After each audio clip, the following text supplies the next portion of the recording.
mother, and at some point you gave her a rose in remembrance that she would not know about. She does now.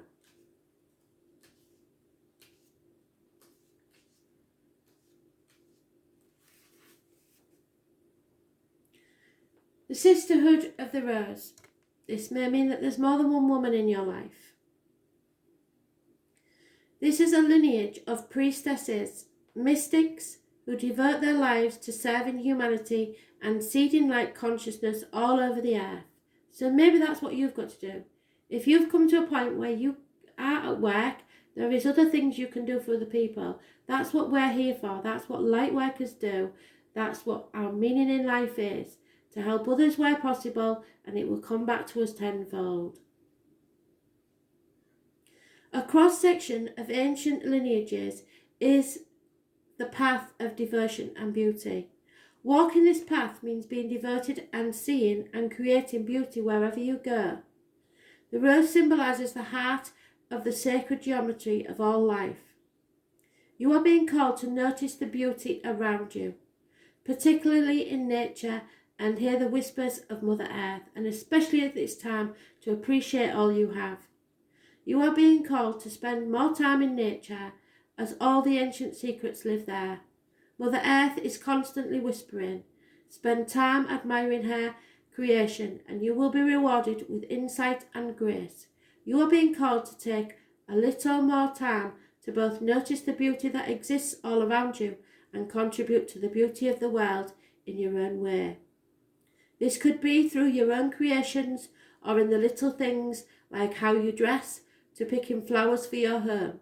Every time you devote your time to creating beauty, you harmonise the planet a little more and shift its vibration, which can be felt. Surround yourself with beauty and create beauty wherever you go. So no more moaning, no more going round in your bloody jog bottoms. Start taking pride in yourself and seeing a purpose in life.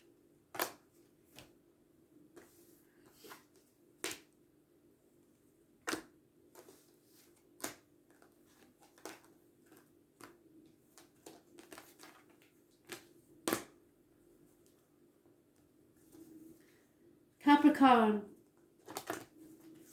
18th of March 2020, Capricorn.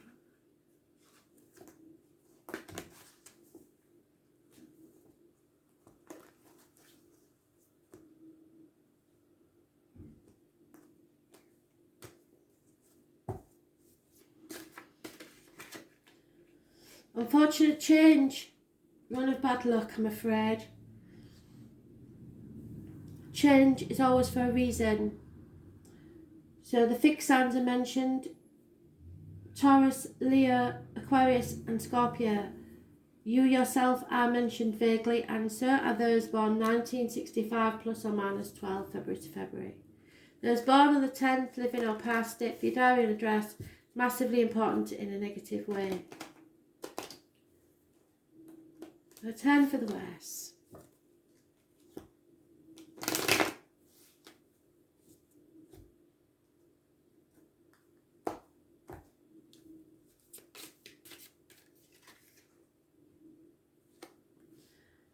There is a message or offer of love coming your way.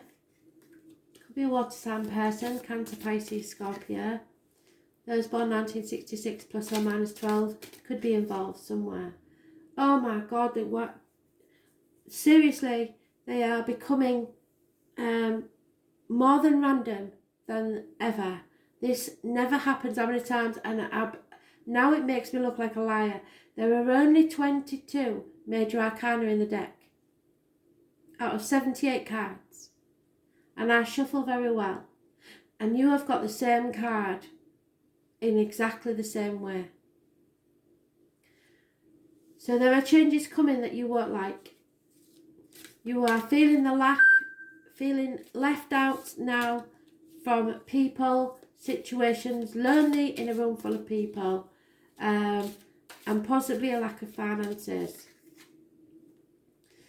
But do not fear, because this is about to end. You are going through a cycle that now ends. A door is closing and a new chapter will begin in your life, where you will travel to the object of your desire, be they persons, things or events. Again, the fixed signs are mentioned. Taurus, Leo, Scorpio, Aquarius. Do not fear these endings, because it is bringing about a whole new beginning of love and prosperity for you. So yes, you're in a run of bad luck, but the wheel has to turn and you will come to the top. 5 years is mentioned.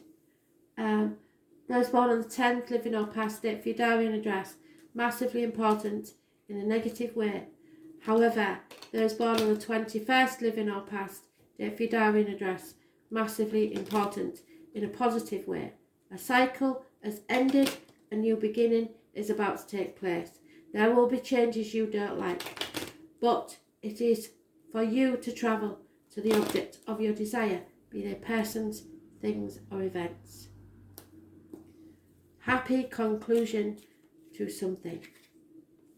There will be celebrations and get-togethers with friends. A female enemy is defeated.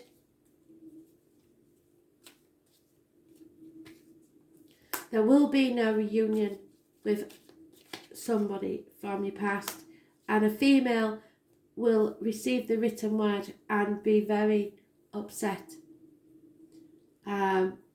devastated in actual fact. A written word.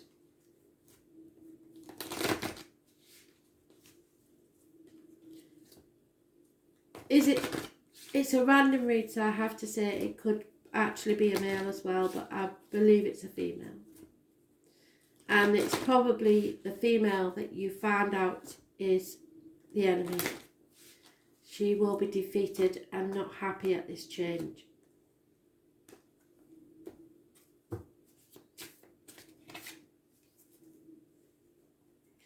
You can solve any matter you face if you trust in your own wisdom.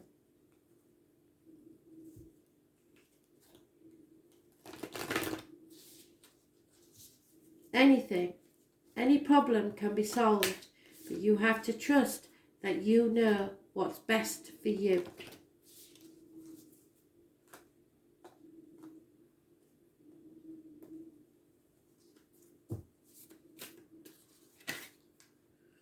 Boundaries. Yes, there we go. You need to set healthy boundaries. Can you see that? It's my space. Don't enter my space.